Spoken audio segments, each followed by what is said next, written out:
بسم اللہ الرحمن الرحیم. عقیدہ نمبر 11. خالق بلا حاجت رازق بلامؤنۃ.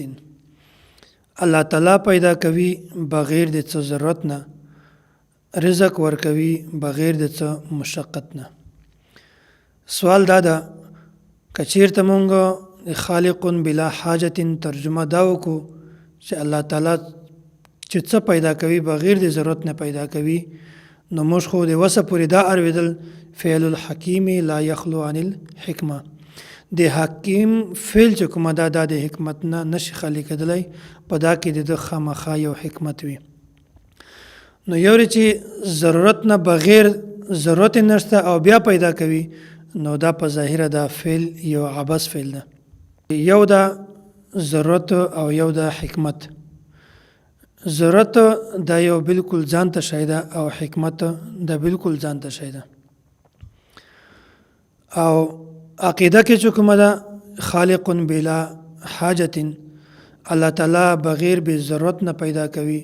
یو دا ضرورت د خالق، یو دا ضرورت د مخلوق.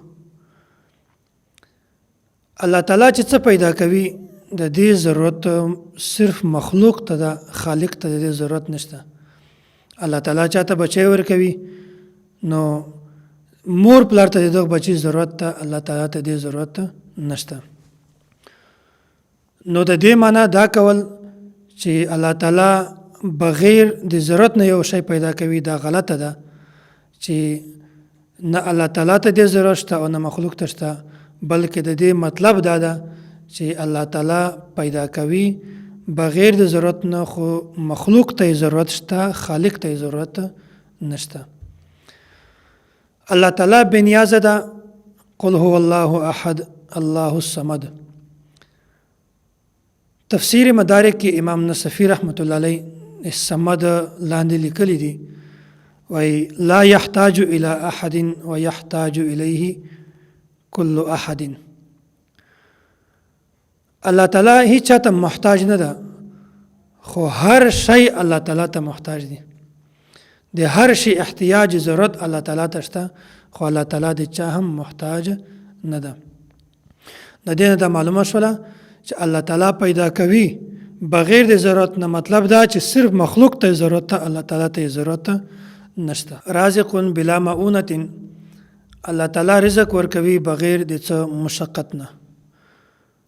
نو مونږ په ظاهر باندې تجارت کوو، کاروبار کوو، مشقت کوو، د رزق په حاصلولو کې مونږ مشقت کوو، تکلیف کوو.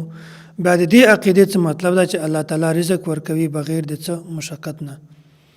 دلته دوه خبرې دي. یو دا الله تعالی رزق ورکول مخلوق ته، او بل دا مخلوق د الله تعالی نه رزق حاصلول. الله تعالی ته د رزق په ورکولو کې تکلیف نشته، مشقت نشته، خو مخلوق ته د رزق په حاصلولو کې مشقت خامخا شته. الله تعالی انسان په مشقت کې اچولی ده. لقد خلقنا الانسان فی کبد.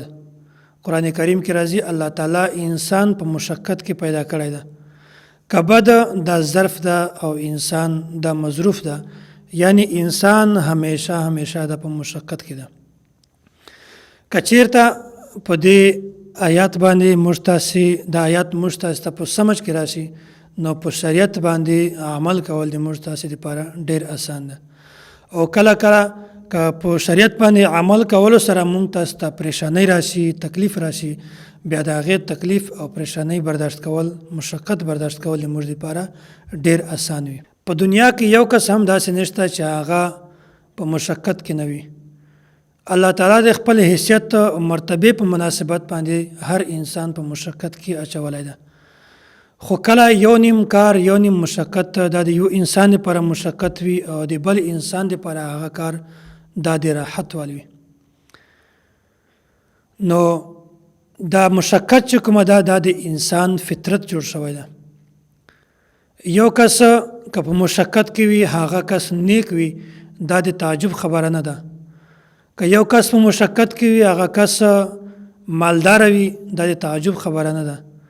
که یو کس په مشقت کې وي هغه کس د جسم نه غټ وي یا کمزوری وي یا غریب وي که په هر صورت کې وي دا د تعجب خبره نه ده بلکې که یو کس دا په صحیح حالت کې وي په هغه باندې مشقت نه وي نو دا سړی چې کومه ده نو دا د تعجب خبره ده که یو سړی په راحت کې وي نو دا د تعجب خبره ده که مشقت کې وي دا د تعجب خبره نه ده نو که چیرته په دنیا کې د دین په کار کې په شریعت باندې په عمل کولو کې په موږ باندې تکلیف راشي مصیبت راشي پریشانی راشي نو دا بیا څه داسې خبره نه ده چې د پریشانی والا خبره ده بلکې الله تعالی یو وخت بیا هم د انسان لپاره راحت راولي که دا ټیم تکلیف وي الله تعالی بیا راحت راولي د راحت مطلب دا نه ده چې الله تعالی مشقت نه ختم کوي مشقت به وي خو په دې مشقت باندې به الله تعالی موږ تاسو ته صبر او د دې مشقت برداشت کولو ماده په موږ تاسو کې پیدا کوي